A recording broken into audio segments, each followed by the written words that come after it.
Alors le medical training, c'est le fait de faire participer les animaux à leurs soins, plutôt que de les forcer à le faire ou de les contraindre.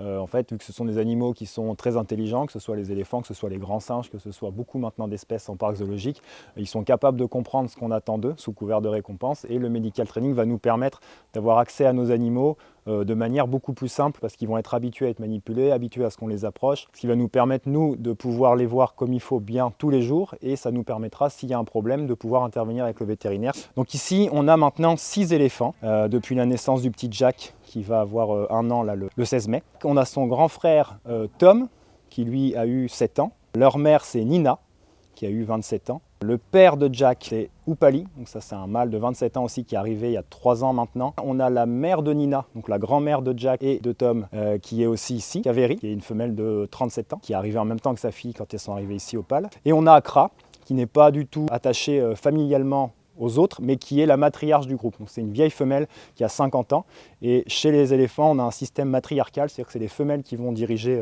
les groupes.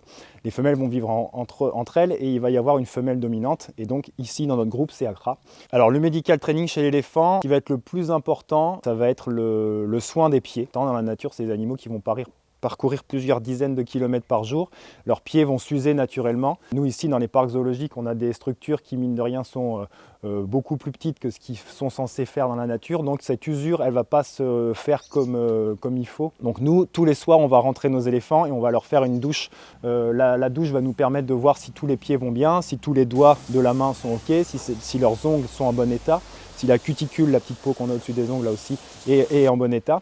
Parce que ça, c'est très important pour ces animaux. S'il y a la moindre petit problème à ce niveau-là, ça peut être dramatique pour eux, parce que vu que c'est des animaux qui sont très très lourds, s'il y a quelque chose qui ne marche pas au niveau de leurs pieds, ça va être assez grave rapidement. Chez les éléphants d'Asie, il y a un herpès virus. Et s'il y a un stress, s'il y a quelque chose qui se passe dans la vie de l'éléphanto, ça peut déclencher l'herpès, ce qui fait que très rapidement, en quelques jours seulement, on peut perdre un éléphant. Donc nous, ce qu'on a mis en place, c'est l'observation des bouches de nos éléphants. Donc matin et soir pour les jeunes et 1 fois par jour pour les adultes, on va, donc à l'aide du medical training, demander à notre éléphant de lever la tête, d'ouvrir la bouche pour regarder avec une lampe torche à l'intérieur.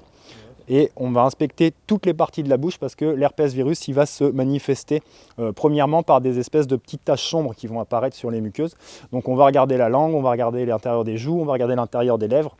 Et ça va nous permettre de s'assurer qu'il n'y a pas de problème de ce côté-là. Pour un souci de sécurité, on sera toujours 2 soigneurs. Même si voilà, ça fait des années qu'ils font ça, ils sont habitués. Ça reste des animaux qui peuvent être dangereux, qui peuvent avoir des réactions imprévisibles. On a ce qu'on appelle des grandes cibles. Donc ça, c'est deux grandes tiges en plastique qui vont nous servir à demander à l'éléphant un petit peu les comportements qu'on leur a appris. Sur une de ces cibles, on a ce qu'on appelle un petit clicker. C'est un petit boîtier, quand on appuie dessus, ça fait un petit bruit qui est toujours le même. Et ça, c'est une des premières choses qu'on va apprendre aux éléphants quand on commence l'entraînement médical. C'est que le bruit du clicker, c'est quand ils ont accompli ce qu'on attendait d'eux, et c'est là qu'ils vont avoir leur récompense. Il y a une cible qui va servir à diriger la tête de l'éléphant, et notamment la trompe, parce que c'est ça dont il faut se méfier en l'occurrence chez eux. Et puis l'autre cible qui va demander un pied, qui va demander de s'approcher, qui va demander une oreille, qui va demander tout le reste. Et donc on a un soigneur avec les cibles, qui va s'occuper de diriger l'éléphant, et l'autre soigneur qui va être là soit pour regarder avec la lampe, soit pour faire du parage, soit pour cacher les pieds.